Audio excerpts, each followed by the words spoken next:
दिव्य, पवित्र और शिक्षाप्रद भगवान श्री राम की कथा हमने पहला भाग देखा, जिसमें वर्णाश्रम की आवश्यकता और नाम, हरि नाम से ही हम भगवत धाम जा सकते हैं, लेकिन किस अवस्था में, किस प्रकार से जा सकते हैं, वो सब हमने समझा। भगवान राम के सुंदर राज्य व्यवस्था, और अभी ये भाग है सेकंड, इसमें भी 2 पार्ट है।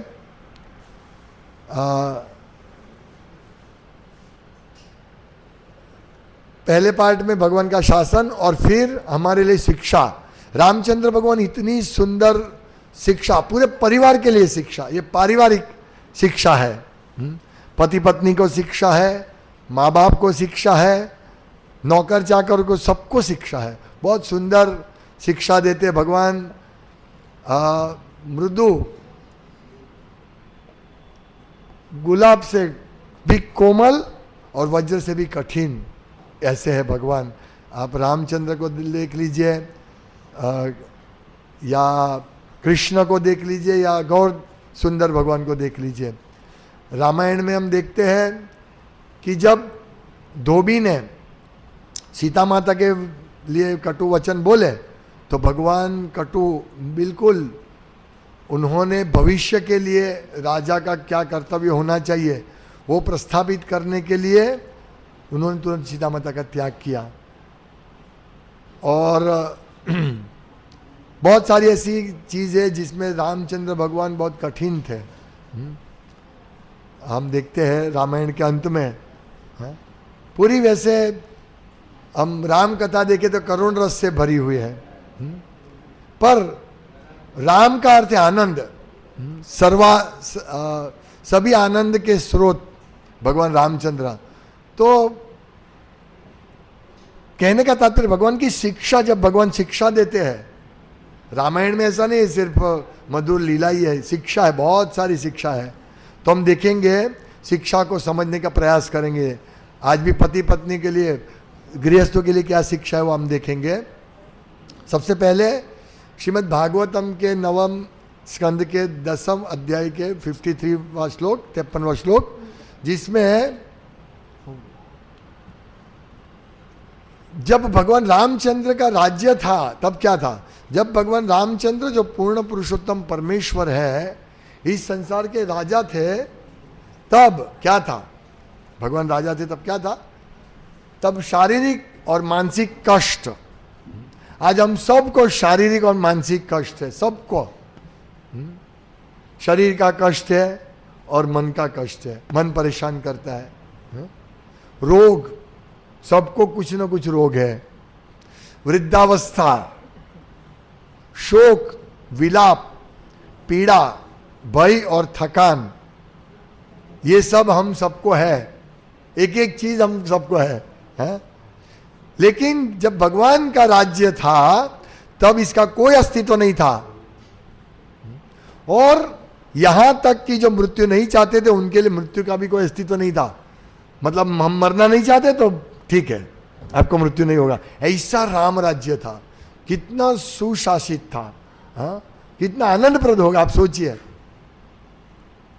राम राज्य में एक ब्राह्मण था, वो ब्राह्मण प्रतिदिन, उसका नियम था कि भगवान का दर्शन करके ही वो प्रसाद ग्रहण करते थे। सोचिए, उनका नियम था। तो जब भगवान बाहर गए थे 14 साल, तो क्या उसने किया, तब भगवान प्रसन्न होकर उनको अपना एक विग्रह देते जो पहले से ही था, वो विग्रह देते, बोला तुम इसकी सेवा करो।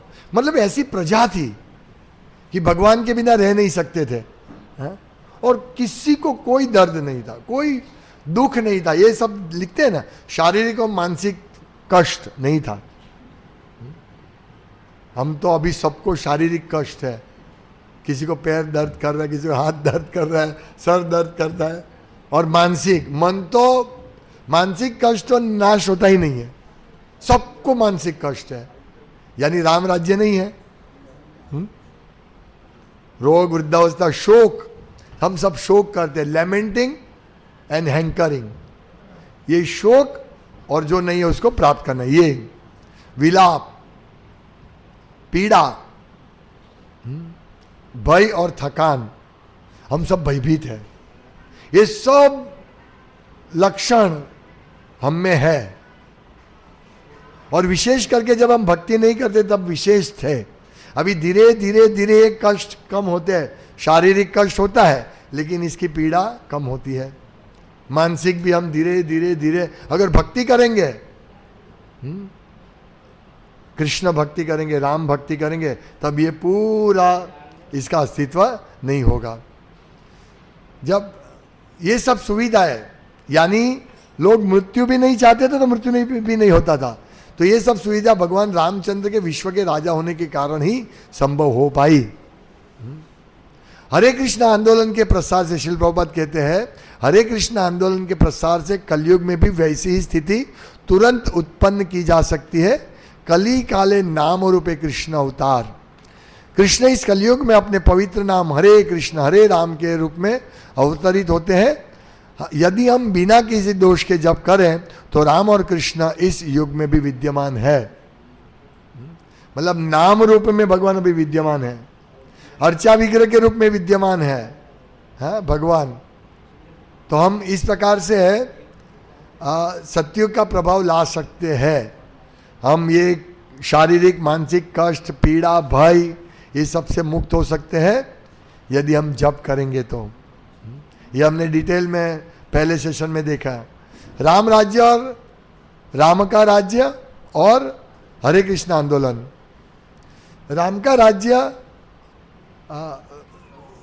આપણે દેવક પ્રભુ પેલી સેકન્ડ સ્લાઇડ નથી આવતી આમાં, નેક્સ્ટ સ્લાઇડ આવે ને, કેટલી સ્લાઇડ બાકી છે ને બધું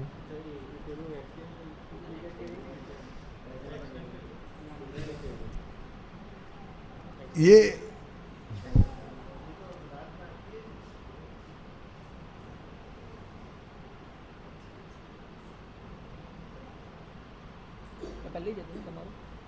ના ત્રીજી કંઈ નહીં, બીજી મૂકી દે ને, એ તો હું કરી દઈશ, ચાલુ કરીને સ્લાઇડ છે. હા ઓકે.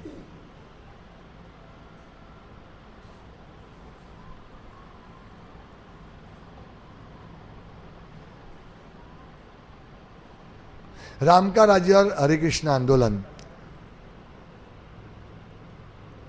राम का राज्य अत्यंत लोकप्रिय था और लाभकारी था, और इस हरे कृष्ण आंदोलन का प्रसार से कलयुग में वैसी ही स्थिति तुरंत उत्पन्न की जा सकती है। यानी ये हमारे लिए, हम सब भक्तों के लिए, जो भी भक्त हरे कृष्ण आंदोलन इस्कॉन से जुड़े हैं उन सभी के लिए राम राज्य प्रस्थापित हो सकता है। क्योंकि वो भी हमने डिटेल में चर्चा की कि किस प्रकार से इस हरे कृष्ण आंदोलन से ही हम इस कलयुग में सत्ययुग को प्रस्थापित कर सकते हैं। अभी गृहस्थों को अच्छे आचरण की शिक्षा, ये रामायण, लोग बोलते हैं भाई रामायण है वो घर में नहीं रखनी चाहिए, नहीं तो हमारे घर में रामायण होगी। मैंने बोला नहीं, रामायण होगी ना आपके घर में तो वास्तविक रामायण, आप रामचंद्र भगवान जैसे सुखी होंगे, राम राज्य आपके घर में आएगा। मतलब लोगों को भूल धारणा है, भगवत गीता नहीं रख सकते घर में, भगवत गीता रखेंगे तो युद्ध होगा, महाभारत नहीं रख सकते। अरे भाई महाभारत ही तो लिखा है हमको, हम बुद्धू लोगों के लिए, हाँ, जो वेद नहीं समझ सकते हैं, पुराण नहीं समझ सकते, उनके लिए तो ये इन्होंने वेद व्यास ने महाभारत लिखा और बोलते हैं घर में मत रखो। ये है कलयुग का प्रभाव। तो घर में रामायण महाभारत भागवतम, हाँ, सब कुछ होना चाहिए, भगवत गीता सब कुछ होना चाहिए, तभी तो हमको शिक्षा मिलेगी। गृहस्थों को अच्छे आचरण की शिक्षा कैसे मिलेगी? नहीं तो हम अपना अपना कार्य करते रहेंगे। हाँ, अगर हम भगवत गीता नहीं पढ़ते तो कैसे मालूम पड़ता हम सुखी कैसे हो सकते हैं? रामायण नहीं पढ़ते तो कैसे मालूम पड़ता? रामायण हम टीवी सीरियल में देखते हैं बस, फिर भूल जाते हैं, क्योंकि उसमें मायावाद भी थोड़ा बहुत रहता है, इसीलिए हम असल शिक्षा नहीं प्राप्त कर सकते थे। तो ये गृहस्थों को अच्छे आचरण की शिक्षा बताते हैं। तो यहाँ श्रीमद् भागवतम के इसी अध्याय के 54 श्लोक में लिखा, एक पत्नी व्रत धरो। भगवान रामचंद्र ने एक ही पत्नी को स्वीकार करने और किसी अन्य स्त्री के संबंध न रखने का व्रत लिया था। एक पत्नी व्रत धरो राजर्षि वरित शुचि ही स्वधर्मम गृहमेधियम। मतलब ये जो शिक्षायन गृहमेधियों को शिक्षा है, तो उनको शिक्षा देने के लिए भगवान ने स्वयं ये व्रत लिया था। वो हम आगे देखेंगे। भगवान रामचंद्र किसी अन्य स्त्री से संबंध न रखने का व्रत लिया था। वे एक संत राजा थे, राजर्षि, और उनका चरित्र पूरी तरह से अच्छा था, क्रोध जैसे गुणों से रहित था। ये है भगवान रामचंद्र के चरित्र जो हमको शिक्षा देने के लिए एक ही पत्नी के साथ हमें विवाह करना चाहिए। तो कोई कह सकता है, आगे आएगा, कि उन्होंने वर्णाश्रम धर्म के संदर्भ में सभी को, विशेषकर गृहस्थ को अच्छे आचरण की शिक्षा दी।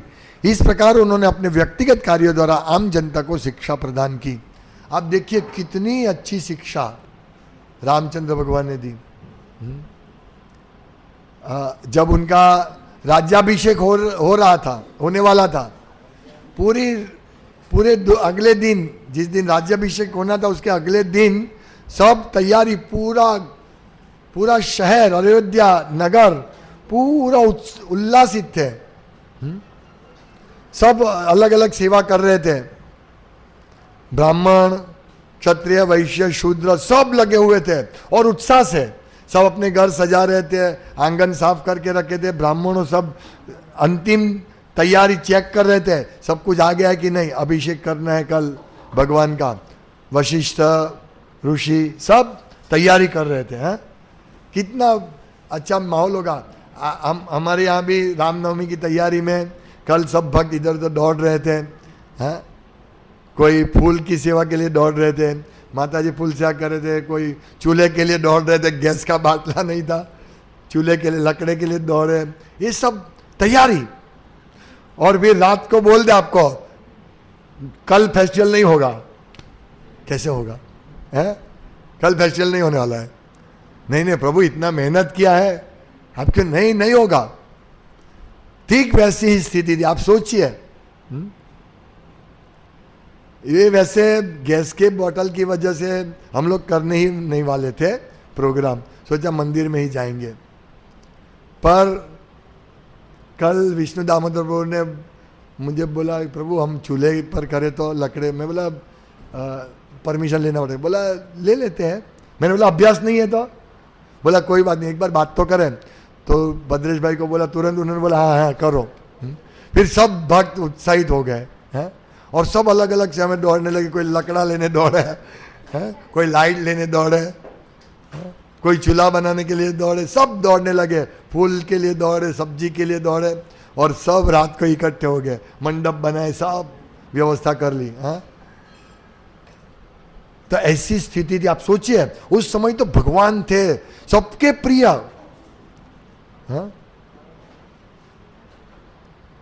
अयोध्या जनपद राम, अभी नाम रामायण हम पढ़ेंगे उसमें देखेंगे, सबके प्रिय भगवान।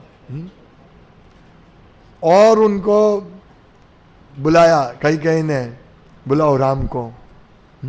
दशरथ महाराज तो मूर्छित हो गए, मूर्छित हो गए। बुलाया, वो तो बोल ही नहीं पाए। कहीं ने बोला आपके पिता ने मुझे ये वरदान दिया था, उसमें से मैंने मांगने के लिए बोला था, तो मैंने बोला आपको राज्याभिषेक से मतलब आपको राज्य का त्याग करना है और 14 साल वनवास करना है। दशरथ महाराज ने बोला भाई ठीक है भाई, उनको राज्य नहीं दे, लक्ष्मण को दे या किसी को भी दो, चलो कोई बात नहीं, पर उसको यहां रखो ना, क्यों वनवास देते हो? रखो ना यहां। देखो नहीं वनवास देना पड़ेगा। तो ये पिछले साल मैंने बहुत सारी उसमें से सब शिक्षा दी थी। तो देखिए रामचंद्र बोला ठीक है, इमीडिएटली, कोई बात नहीं, इतनी बात थी तो मुझे बोल देना चाहिए ना, मेरे पिताजी को क्यों दुखी किया, इतनी बात थी, देखो राम के लिए इतनी बात। अभी सोचिए, अभी वहां तो सब पूरा अयोध्या, सब मतलब जब दूसरे दिन निकलते किसी को मालूम नहीं था, किसी को मालूम नहीं था, दूसरे दिन निकलते तो सब वीरा से पागल, हाँ, कि भी राम जाएंगे, हम सब उनके साथ जाएंगे, हम कोई यहां नहीं रहने वाले हैं। हाँ? सोचिए कितना प्रेम था राम भगवान के प्रति, नहीं कोई नहीं रहेंगे, हम सब गए। और राम भगवान बिल्कुल, फिर बोले ये तो साथ में ही रहेंगे, रात को सो गए थे तो बोला अभी वो तो मुझे छोड़ेंगे नहीं। और ये बहुत सारी कथा है बीच में, मतलब सीता माता भी आना चाहते थे, भगवान ने बोला नहीं तुमको नहीं, मुझे वनवास दिया गया है। लक्ष्मण आना चाहते थे, बहुत सुंदर कथा है। अभी सब माता जी रामायण पढ़ रहे, कथा आ गई होगी। हाँ, इतना सुंदर कथा, इतनी शिक्षाप्रद है। सब अपना अपना, मतलब सीता माता बोलते कि राम ने बोला नहीं, तुमको मैं क्या, तुम्हारे पिताजी को क्या बोलूंगा मैं, हाँ, तुमको वन में ले जाने के लिए बोला था। तब सीता माता बोलते हैं कि मैं मेरे पिताजी को क्या बताऊंगा, जब आप वनवास हुआ और मैं यहां रहूंगी। डांटते हैं सीता माता राम को, आप कैसे हो, इतनी सुंदर, हाँ, आंख में से आंसू आ जाते हैं हमारे, इतनी सुंदर कथा भगवान स्वयं के आचरण से बताते हैं। 14 साल भगवान ने फ्रूट खाए, सोचिए। और ये जो अभी फोटो है राम भगवान का, वो नहीं, उन्होंने वल्कल धारण किए थे, जब सीता माता पहन रहे थे तो सब रो रहे थे। तो ये शिक्षा, इतनी शिक्षा देते हैं भगवान राम। तो इन्होंने बोला कि एक पत्नी व्रत की शिक्षा, और इस प्रकार व्यक्तिगत कार्य द्वारा आम जनता को भगवान राम ने शिक्षा दी।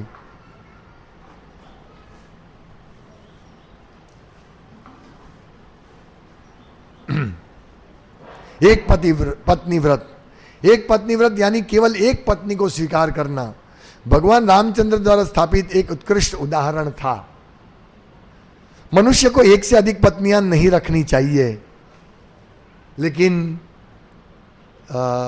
एक्चुअली देखा जाए तो अर्जुन, युधिष्ठिर महाराज, सबको पत्नियां थी, राजा को अनेक पत्नी थी। तो लेकिन भगवान ने कहा, क्या कहा, मतलब भगवान ने किस उद्देश्य से एक पत्नी व्रत मर्यादा रखी।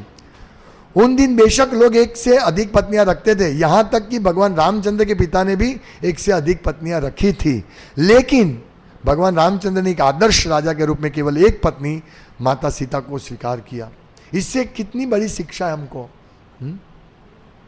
कि हालांकि हमारे जो सनातन धर्म में रख सकते हैं पत्नी, लेकिन हम क्यों नहीं रखनी चाहिए, क्योंकि अगर जितनी भी पत्नी है, अभी कृष्ण ने 16,108 रानी, राम जब कृष्ण के अवतार में तो 16,108 रानी रखी है, और कितनी गोपियां,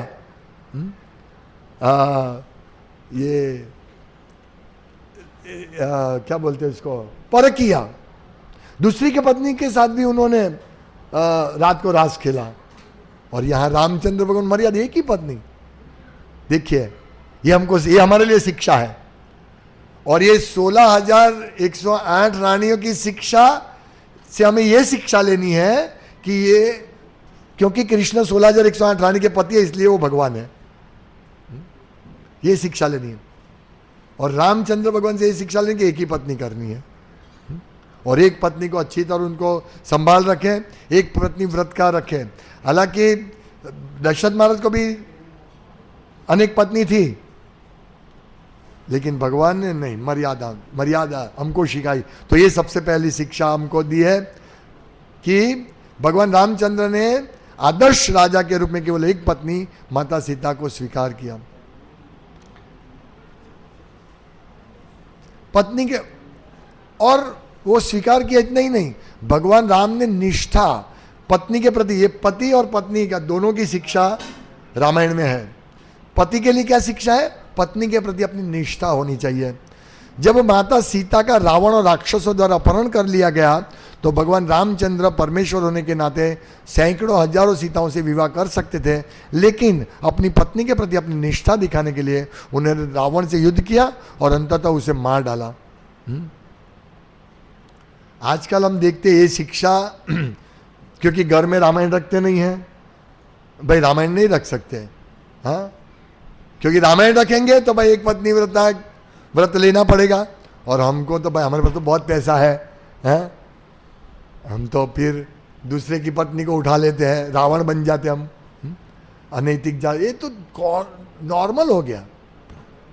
अभी जो ये पूरे जगत में अभी ऐसा ही है, पत्नी को मालूम है पति दूसरा लफड़े में है और पति के मालूम पत्नी भी दूसरे लफड़े करती है, ये सब नॉर्मल हो गया है, देखिए। और प्रतिदिन ऐसा आता है कि पत्नी ने पति की हत्या करवा दी क्योंकि उसका प्रेमी था, और पति ने पत्नी की हत्या कर दी क्योंकि पति दूसरी की पत्नी के साथ जुड़ा हुआ था।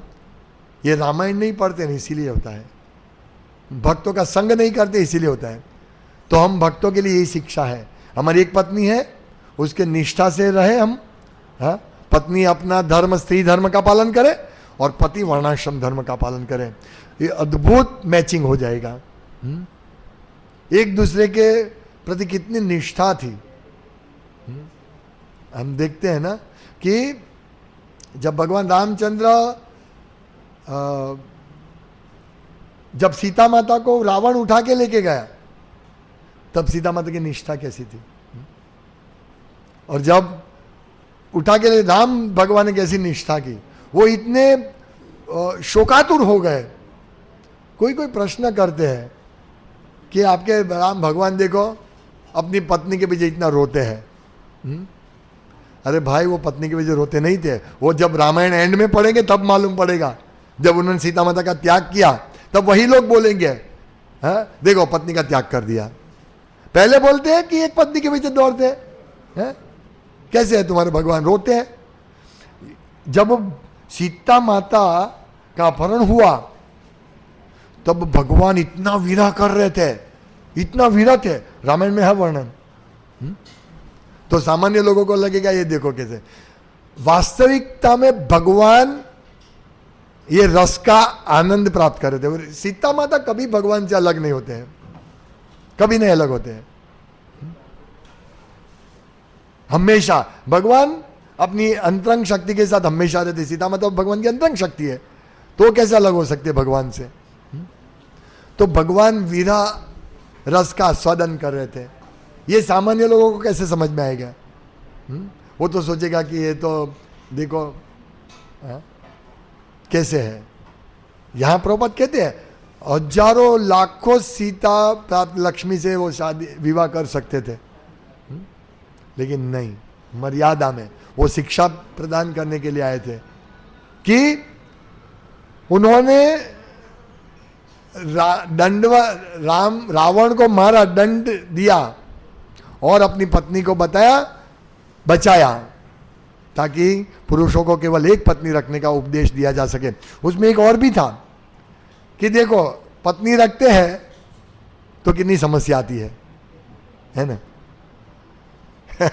वो कोई ले गया, रास्कल लेके चला जाता है, इसीलिए शादी मत करो, और करो तो एक ही पत्नी से करो, उसको संभालो, है ना। तो हमें ये बहुत महत्वपूर्ण शिक्षा है। मतलब भाई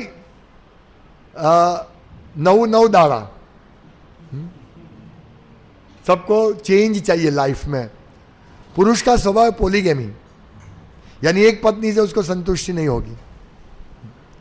इसीलिए हम सबको भक्त बनना है, राम भक्त बनने हैं, कृष्ण भक्त बनने हैं। तो ये शिक्षा लेनी है कि भाई भगवान अनेक पत्नी कर सकते हैं, हम नहीं कर सकते। और भगवान राम से ये शिक्षा लेनी कि देखो वो दिखा रहे हमको कि पत्नी, वो एक पत्नी में भी कितनी समस्या आती है, तो दूसरी पत्नी क्यों करें हम। तो ये सब शिक्षा है। यानी हमारे लिए क्या बड़ी शिक्षा इसमें कि हमें इलिसिट सेक्स नहीं करना है किसी भी हालत में। जो हमने पहले सेशन में क्या देखा, नियमों का पालन करो। ये नियम के पालन में ये महत्वपूर्ण पॉइंट है। भाई एक ही पत्नी से संतुष्ट रहो। यही पत्नी हमको कृष्ण भक्ति में मदद करके हम सबको भगवत धाम ले जा सकती है। ये हमें सीखना, ये शिक्षा लेनी है कि एक पत्नी व्रत धारण करो। और कितना समय है, ये लोग संतुष्ट नहीं होते। करोड़ों पत्नी होगी ना तो भी संतुष्टि नहीं होगी। ये है, ये भौतिक जगत में ऐसा है। क्योंकि कोई इस भौतिक जगत की कोई भी काम वासना ये कभी संतुष्ट नहीं होती है, और हम उसके पीछे पड़े रहते हैं। अगर कुछ का मैरिज हुआ और अगर किसी को, अभी तो ये फैशन हो गई है युवानों में और बड़े बड़े लोगों में, एक और रखनी स्त्री। जब पैसा होता है, सब व्यवस्था होती है तो रखते हैं, ये फैशन हो गई है, ये रखो। तो ये सब उपदेश रामायण पढ़ने से ये उपदेश मिलते हैं। और ये बहुत सस्ता हो गया है अभी इस कलयुग के प्रभाव से। थोड़ा पति पत्नी के बीच में झगड़ा हुआ, थोड़ा बस पत्नी दूसरे के पीछे चली गई और पति दूसरे के पत्नी के पीछे चले। नहीं, झगड़ा होगा तो क्या हुआ, हाँ क्या हुआ। तो ये हमें सब उपदेश ध्यान रखना है। आज के दिन राम भगवान को प्रार्थना करनी है कि आप ही की तरह मैं भी एक पत्नी व्रत रखूं और आप मुझे आशीर्वाद दीजिए और मैं उससे संतुष्ट हूँ। और मेन तो संतुष्टि कहाँ होगी, काम विषय वासना में कोई संतुष्टि नहीं मिलेगी हमको। पत्नी से संतुष्टि तभी मिलेगी जब पत्नी भगवान कृष्ण की सेवा में होगी। इसीलिए पत्नी को भगवान की सेवा में लगाना है। और गृहस्थों के लिए एक आदर्श है। भगवान रामचंद्र ने केवल एक पत्नी को स्वीकार किया और उदार चरित्र का प्रदर्शन करते हुए गृहस्थों के लिए एक आदर्श स्थापित किया। गृहस्थ को भगवान रामचंद्र के आदर्शों के अनुसार जीवन व्यतीत करना चाहिए, जिन्होंने पूर्ण व्यक्तित्व का मार्ग दिखाया। गृहस्थ जीवन या पत्नी एवं संतान के साथ रहना कभी भी निंदनीय नहीं है, बशर्ते व्यक्ति वर्णाश्रम धर्म के नियमों का पालन करे। यानी हम हमारा जो भी कर्तव्य है उसको करें, ज़्यादा समय बचाए और भगवान का नाम जपे, भगवान की सेवा करें। यही वर्णाश्रम का उद्देश्य है, जो मैंने डिटेल में पहले सेशन में बताया कि वर्णाश्रम हमारे जो भी हम अभी गृहस्थ आश्रम में है तो गृहस्थ आश्रम का जो भी जवाबदारी है, बच्चे पत्नी के साथ रहना, लेकिन सिर्फ रहना नहीं, सुबह काम करो शाम को डुमस घूमो ऐसा नहीं। इस प्रकार हम बहुत सुखी है, हम पति पत्नी बहुत सुखी है। मेरा एक मित्र है डॉक्टर, वो हफ्ते में 5 बार बाहर होटल में खाना खाने जाते हैं, क्योंकि पत्नी को बनाना चाहता नहीं है, तो होटल में 5 बार खाना खाने जाते हैं। हफ्ते में एक पिक्चर देखना, कितना सुखी परिवार। लोग ऐसे समझते हैं, इसको सुख समझते हैं। ये सबसे निकृष्ट जीवन अगर हम इस प्रकार से जीते हैं तो आनंद इंद्रिय तृप्ति के लिए।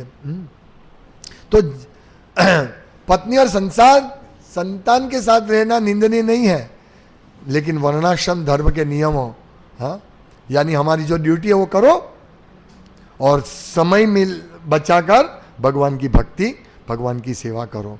यही। और दूसरा, अभी ये तो प्रभु जी के लिए शिक्षा थी, पत्नी के लिए क्या शिक्षा है, तो वो है माता सीता का चरित्र, प्रेम और सेवा। भागवतम के उसी अध्याय के 55वें श्लोक में लिखा है, प्रेमणानुवृत्या शीलेन प्रश्रयावनता सती बियाहिया च भावग्न भर्तु सीताहरन मनः। माता सीता अत्यंत विनम्र, निष्ठावान, शर्मिली और पवित्र थी। ये गुण हमें पत्नी में होना चाहिए। विनम्रता, निष्ठावान, शर्मिली और पवित्र थी। और हमेशा अपने पति के स्वभाव को समझती थी। इस प्रकार अपने चरित्र, प्रेम और सेवा से उन्होंने भगवान का मन पूरी तरह से आकर्षित कर लिया था। देखो तो स्त्री किस प्रकार पति को आकर्षित कर सकती है, ये सीता माता दिखाते हैं।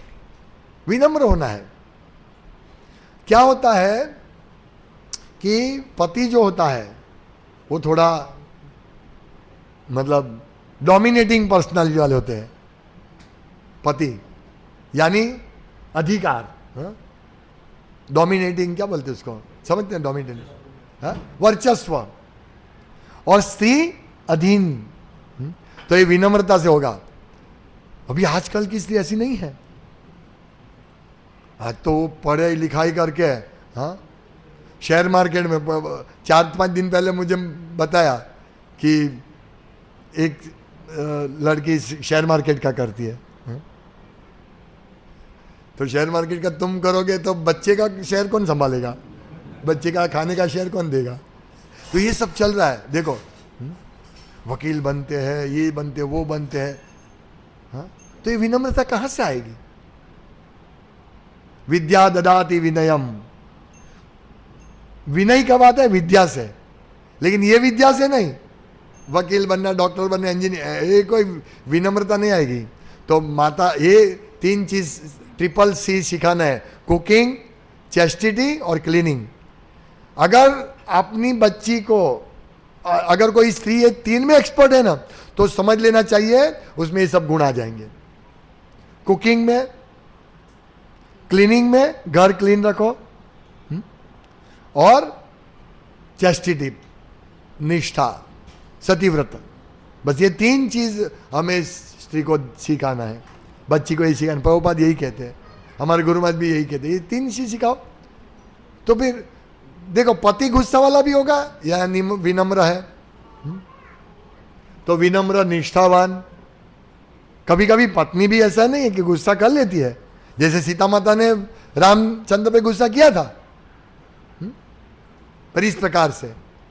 तो ऐसा नहीं भाई अभी हम कलयुग में हैं, देख विनम्र बनना है, निष्ठावान बनना है, पत्नी थोड़ी बोली नहीं, एडजस्ट करना है। हमारे में सब गुण नहीं है रामचंद्र भगवान के, ना अपनी पत्नी में सीता माता के गुण है, लेकिन ये गुण डेवलप करना है। यही शिक्षा, ये सीता माता की ये रामायण की यही तो शिक्षा है। तो पत्नी को विनम्र, निष्ठावान, शर्मिली और पवित्र, है ना। तो ये अभी तो स्त्री, सब पुरुष बैठे और भजन गा रही है, और सब पुरुष ये कर रहे हैं। तो ये शर्मिली कहाँ, शर्मपना गया। श्रील प्रभुपाद एक बार अपने गुरु भाई के साथ बैठे थे रूम में, तो दरवाजे पर रूम क्लीनर वो काम वाली बाई खड़ी थी। तो प्रभुपाद ने देखा वो खड़ी है, बोला हम इधर बैठे इसलिए वो नहीं आ रही है। तो वो दोनों बाहर गए, फिर वो काम वाली आई। इतनी शर्म थी। देखो लज्जा, ये लज्जा आभूषण है स्त्री का, लेकिन लज्जा का त्याग कर देते हैं तो फिर क्या होगा। तो यही सीखा था, पवित्र, शर्मिली, उनका वो सोच ही नहीं सकते थे। तो इस प्रकार, हाँ, और अपने पति के स्वभाव को समझना। पति गुस्सा है तो वो हिसाब से रखना है, पति शांत है तो वो हिसाब से उस पर चढ़ नहीं जाना है, इसको समझना है। इस प्रकार अपने चरित्र, प्रेम और सेवा, ये 3 चीज। एक तो कैरेक्टर, चेस्टिटी, कैरेक्टर कितना अच्छा था सीता माता का, तो स्त्री को ये कैरेक्टर डेवलपमेंट में ध्यान रखना है। एक्चुअली स्त्री को ज्यादा फिलोसॉफिकल अंडरस्टैंडिंग इसमें जोर देना है, ऐसा नहीं है, समझना है, हमको तत्व समझना है।